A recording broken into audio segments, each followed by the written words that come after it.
This is a second-hand KUBOTA KX165 hydraulic roller excavator.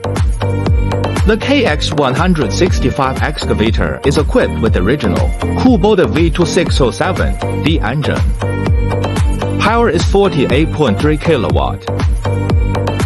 Mini excavators are flexible in operation. The bucket capacity is 0.24 cubic meters. The core components are all original. Excavator bucket and matching thumb clamp. The working weight of the whole machine is 5,540 kilograms. Widely used in construction and farm.